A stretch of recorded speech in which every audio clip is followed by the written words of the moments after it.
ሰላም እንዴት ናችሁ? ውድ የሀፒነስ ፕሮፐርቲ ዩቲዩብ ቻናል ተከታታዮች ዛሬ 500 ካሬ ሜትር አዲስ ዘመናዊ ቪላ ቤት ነው የማሳያችሁ። እንደምትመለከቱት ሰፊ ግሪን ኤሪያ ቦታ፣ ሰፊ የፓርኪንግ ቦታ ነው ያለው። ግቢው በጥቂቱ 5-6 መኪና መያዝ ይችላል፣ ግሪን ኤሪያውን ሳይነካ ማለት ነው። ይሄ ቪላ ቤት የሚገኘው ሀያት ዞን አካባቢ ነው። አጠቃላይ ስፋቱ 500 ካሬ ሜትር ነው። ወደ 528 ነው በይዞታ። በውስጡ 4 መኝታ ቤት፣ 2 መታጠቢያ ቤት፣ 2 ሰርቪስ፣ 2 ኪችን፣ ስቶር ቤት፣ የጥበቃ ቤት፣ የሰራተኛ ክፍል አለው። ይህን የመሰለ የተንጣለለ ሳሎን እናገኛለን። ኦፕን ኪችን አለው እዛ ጋር እንደምታዩት። ሀፒነስ ፕሮፐርቲዎች ነን። እንግዲህ ሰብስክራይብ፣ ላይክ እያደረጋችሁ አበረታቱን። አዳዲስ መረጃ በየቀኑ እያቀረብንላችሁ ነው የምንገኘው። አንድ ባንድ የማስጎበኛችሁ ይናል። እዚህ ጋር የፍሪጅ ማስቀመጫ እናገኛለን። ኦፕን ኪችን ላይ ነው። እዚህ ጋር ሳከር አለው። እዚህ ጋር የምናየው ኦፕን ኪችኑ ነው። አሁን ደግሞ ይዣችሁ የሚሄደው ወደ ዋናው ወይም ማስተር ቤድሩም ወደ ምንለው ቦታ ነው ማለት ነው። ይሄን ይመስላል። ሁለተኛ ሳሎን በሉት እጅግ በጣም ሰፊ ነው።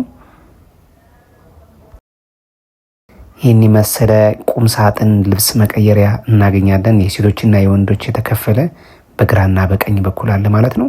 እጅግ ዘመናዊ ቤት በአያት ነው እያሳያችሁ የምገኘው። አበበ ነኝ። እንግዲህ ለዚህ ዩቲዩብ ቻናል አዲስ የሆናችሁ ካላችሁ ሰብስክራይብ እያደረጋችሁ ብታበረታቱ ደስ ይለናል። በዛው እንግዲህ በልብስ መቀየሪያው አድርገን ገብተን ደግሞ ይሄን የመሰለ ገንዳ እናገኛለን። አሁን ያለነው የማስተር ቤድሩሙ ሻወር ሽንት ቤት ስፔስ ላይ ነው። እዚህ ጋር ሲንክ እናገኛለን። ካስፈለገ ደግሞ እዚህ ጋር የተለያየ ነገር መቅጠም የምንችልበት ቦታ አለ። እዚህ ጋር ሻወር ቦክስ እናገኛለን። ሰፊ ነው እንግዲህ እንደምታዩት ሁሉ ነገሩ። ማስተር ቤድሩሙ ሰፊ ነው፣ ሽንት ቤቱም ሰፊ ነው። እዚህ ጋር ደግሞ የእንግዳ መኝታ ቤት እናገኛለን ማለት ነው። ይሄ ቤት በውስጡ 4 መኝታና 2 መታጠቢያ ቤት ነው ያለው እንደነገርኳችሁ።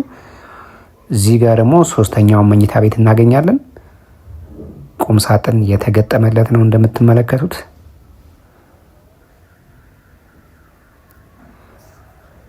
እዚህ ጋር ደግሞ 4ኛውን መኝታ ቤት እናገኛለን ማለት ነው።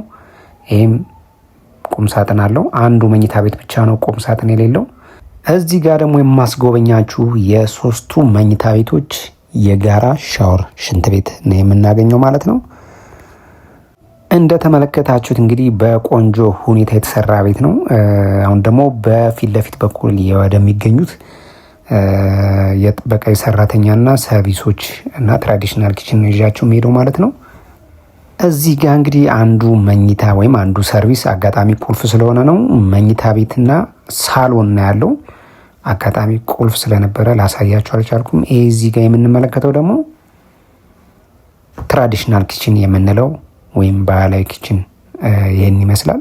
የዚህ ቤት ዋጋ 45 ሚሊዮን ብር እየተባለ ነው የሚገኘው። ዲጂታል ካርታ ያለው ነው። ምንም አይነት ችግር የለበትም። ካሽ ከያዛችሁ ዛሬውኑ መጨረስ ትችላላችሁ ማለት ነው። እዚህ ጋር የውሃ 3000 ሊትር የውሃ ታንከር አለ ማለት ነው። እዚህ ጋር የላውንደሪ ቦታ እናገኛለን። በዛው አድርገን ገብተን ደግሞ እንደ ስቶር ወይም ለአንዳንድ እቃ ማስቀመጫ የሚሆን ቦታ አለን። እዚህ ጋር እንግዲህ በባንክም በካሽም መግዛት የምትፈልጉ ሰዎች ካላችሁ ትችላላችሁ። ቀርባችሁ መደራደር ትችላላችሁ። መግዛት ወይም ማናገር ከፈለጋችሁ በ0946666330 አበበ ብላችሁ ደውሉ። እዚህ ጋር የጥበቃ ቤት አለን።